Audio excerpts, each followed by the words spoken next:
তোমার বাহিনী যেটাই হোক, সব বাহিনীর চাহিদা কি জানো? একজন ফিট পারসন নিব, হোক সেটা সেনাবাহিনীর জন্য, হোক সেটা পুলিশের জন্য, হোক নেভি, হোক এয়ারফোর্স। আনসারও এখন স্মার্ট পারসন খোঁজে, জানো? এখনো দেশে প্রচলিত আছে যে আনসার বাহিনীকে নিয়ে মানুষ উপহাস করে। এখনো এই ছেলে আনসার বাহিনীতে চাকরি করে, কেমন লাগে না? বাট আনসারের একটা সেকশন আছে, সেই সেকশনটার নাম কি বলতে পারবা কেউ? ব্যাটালিয়ন আনসার আছে না? তো ওই ব্যাটালিয়ন আনসার ওটা কিন্তু অনেক ভালো।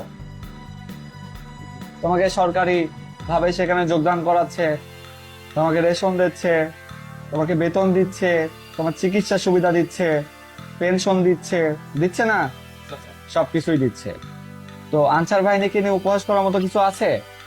তো তুমি যদি একটা বাহিনীকে উপহাস করতে চাও, তো আর একটা বাহিনীর ফ্যাসিলিটিসও তো সেম টু সেম। সরকারি চাকরিতে বেতন দেয় কিসের ভিত্তিতে জানো? কিসের ভিত্তিতে? গ্রেড। ঠিক আছে? তোমাকে, তুমি যদি সৈনিক হও তোমাকে 17তম গ্রেডে বেতন দিবে। বাট বাহিনীর চাকরি এই 17তম গ্রেডে থেকেও অন্যান্য চাকরি আছে যারা 12, 13, 14, তাদের চেয়ে তোমার ফ্যাসিলিটিস ভালো।